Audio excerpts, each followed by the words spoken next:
अस्सलामुअलैकुम crime update में लियाकत तुसी वेख रहे हो मेरा यूट्यूब चैनल। कच्चे दे डाकुआं ने सरगोदा रीजन दे एक शहरी नू जनाब हनी ट्रैप दे जरिए अगवा किया, फिर जनाब उसनू तावान ना मिलन पारों उसनू कतल कर दिता है। मुकम्मल तफसील दे नाल डिस्कस करांगे कि इस बंदे दा ताल्लुक सरगोदा किहड़े इलाके दे नाल है सी और कितने अरसे तो इन्हां दे कोल अगवा होए सी। साडे चैनल को सबसक्राइब करो, बैल आइकन बटन प्रेस करो और वीडियो शेयर करो। सरगोदा रीजन दे विच जिला खुशाब है। खुशाब दे विच एक तहसील है कायदाबाद। कायदाबाद एरिए दे विच एक अतरा पिंड है। उत्थों दा जनाब मास्टर मोहम्मद यूसुफ दा बेटा है 25 साला असमतुल्ला हनी ट्रेप के जरिए कच्चे दे डाकुओं ने अगवा किया और कुछ इस तरह है। फेसबुक तो जनाब इन्हें सलाम दुआ की, एक ID ते जनाब ये अटैच हुए इन्हों की गलगप हुई है। उस औरत ने जनाब इनू जाल दे विच फसाया है और फिर इन्हें जनाब व्हाट्सएप नंबर दिता है। व्हाट्सएप से हेलो हाय होंदी रही, व्हाट्सएप से मैसेज आते रहे ने जनाब। तो इसनू उन्हें एड्रैस दिता है हनी ट्रैप के जरिए जोड़ा बंदा अगवा हुआ है असमतुल्ला फैसलाबाद का एड्रैस दिता है। फैसलाबाद जनाब गया बगैर दसिया पुछे, घर वाले इन्हें नहीं दसे जनाब।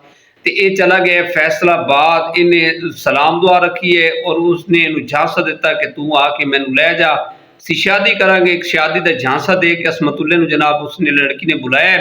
फैसलाबाद उसने बंदे भेजे ने ते फैसलाबाद इसनू अगवा किया गया। अगवा करने वाले जनाब कच्चे दे डाकू ऐ सी जनाब। फिर वो लै गए ने अपने इलाके दे विच ते फिर उत्थे इनू जदोकोब किया है और जनाब इसनू जंजीरां दे नाल बंध दिता और इसनू तशद्दुद का निशाना बनाया है। फिर इस कोलू कालां कराइयां ने, फिर वीडियो कॉल के जरिए तवान की डिमांड की है और इसनू जदों वीडियो कॉल के जरिए जनाब वो कर रहे सी तो इसनू वो मार रहे सी जनाब, बड़ा तशद्दुद कर रहे सी इसते। और इस दे नाल कई ऐसे जनाब बंदे ऐसे जनाब जेडे अपने किसी न किसी काम दे विच जनाब उन्होंने उन्होंने डके हुए सी और कई बंदे जेडे सी वो मर जाते सी, भुखियां रखते सी। अब कोई बंदा इन्हां दी डिमांड नहीं पूरी कर सकता सी तो फिर जनाब उन्होंने वो मार देंदे सी। 25 साल नौजवान असमतुल्ला बड़ा ख्वाहिश रखता सी शादी का, लेकिन उस दिन उल्ट हो गया। हनी ट्रैप के जरिए अगवा होया और उन्होंने 3-4 दिन उसनू बड़ा तशद्दुद का निशाना बनाया। जितने जल्दी हो सके पैसे इकट्ठे करो। इसका वालिद मास्टर मोहम्मद यूसुफ एक टेलर मास्टर है सी, बड़ा गरीब है सी जनाब और दर्दियां वाला काम करके बड़ी मुश्किल दे नाल अपना घर का गुजारा कर रहे सी।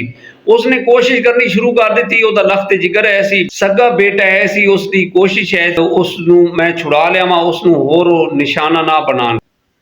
रोजाना 1-2 कॉल करा देंदे सी, वीडियो कॉल या वॉइस कॉल करवा के ते वो अल्लाह दा वास्ता मेरे कान कुछ करो, मैनू छुड़ा लो, नहीं तो इन्होंने मैनू मार जाना, नहीं तो इन्होंने मैनू मार देना है जनाब। अपने वालिद नू वो मिन्नत तरले कर रहा, अपने पिंड के रिश्तेदार जिहड़े उन्होंने वो मिन्नत तरला कर लिया है।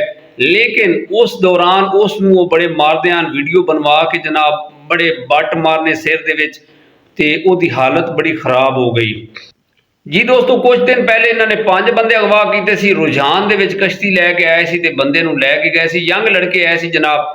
ते इन्हां दी एक ऐसी प्लानिंग होंदी है बंदे नू घेरन दी, कार दा झांसा दिता, सस्ता ट्रैक्टर दा दे दिता, कोई ऐसी परिंदियां तक जनाब तीतर तक लोकां नू झांसे दे के जिस दा बंदा शौक रखता है। असमतुल्ले नू लड़की दा शौक है सी, इस नू लड़की दा झांसा दे के उन्होंने अपने जाल दे विच फसा लिया। असमतुल्ले का जोड़ा वालिद है मास्टर मोहम्मद यूसुफ ने उस दिन जनाब FIR थाने के करवा दी थी अगवा की कि मेरा बेटा अगवा हो गया। पुलिस जी है वो हरकत आई हुई सी, लेकिन कच्चे दे डाकू जड़े ने उन्होंने तक रसाई हासिल करनी बड़ी मुश्किल है सी।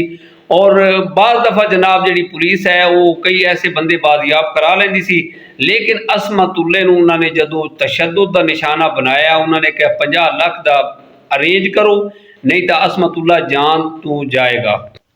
डकैता नूं जनाब सारी पोजीशन का पता लगा जनाब, वो जदोकोब कर रहे ने, मार रहे ने और कह रहे ने वो बेचारा रो के कही जा रहा है मेरा कुछ कर लो जनाब। उन्हें बट मारिया है ते उन्होंने जनाब सिर दे विच सट लगी। असमतुल्ला नूं ओदी हालत गैर हो गई, वो बेहोश हो गया, जिहड़ा उसनूं वो जख्म सी उस दे नाल ओदी डेथ हो गई। मारे इन्होंने काफ़ी ऐसी जनाब और मार के इन्होंने रोड ते उन्होंने सुट दिता। 50 लाख का अरेंज नहीं होया और उसकी जान चली गई है। पुलिस ने जनाब चुक के उसनू हॉस्पिटल उसका पोस्टमार्टम होया, फिर जनाब लवायकीन नाल राबता किया। ਪੋਸਟਮਾਰਟਮ ਤੋਂ ਬਾਅਦ ਲਾਸ਼ ਜਿਹੜੀ ਹੈ ਉਹ ਵਰਸਾ ਦੇ ਹਵਾਲੇ ਕਰ ਦਿੱਤੀ ਗਈ ਹੈ। ਔਰ ਇਸ ਝਾਂਸੇ ਦੇ ਵਿੱਚ ਕਦੀ ਨਹੀਂ ਆਣਾ। ਇਹ ਇੱਕ ਅਸਮਤੁੱਲਾ ਨਹੀਂ, ਕਈ ਐਸੇ ਬੰਦੇ ਇਹਨਾਂ ਦੇ ਝਾਂਸੇ ਦੇ ਵਿੱਚ ਆ ਜਾਂਦੇ ਨੇ ਜਨਾਬ, ਔਰ ਇਹ ਮੂੰਹ ਮੰਗਾ ਤਮਾਨ ਮੰਗਦੇ ਨੇ 50 ਲੱਖ ਤੋਂ ਲੈ ਕੇ 1.5-2 ਕਰੋੜ ਤੱਕ। ਅਰੇਂਜ ਗਰੀਬ ਬੰਦਾ ਕਿਸ ਤਰ੍ਹਾਂ ਅਰੇਂਜ ਕਰ ਸਕਦਾ ਹੈ? ਇਸੇ ਪੈਗਾਮ ਦੇ ਨਾਲ ਆਪਣਾ ਢੇਰ ਸਾਰਾ ਖਿਆਲ ਰੱਖਣਾ, ਔਰ ਮੇਰੀ ਇਹ ਗੁਜ਼ਾਰਿਸ਼ ਹੈ ਕਿ ਕਦੀ ਵੀ ਜਨਾਬ ਫੋਨ ਤੇ ਲੈਣ ਦੇਣ ਨਹੀਂ ਕਰਨਾ।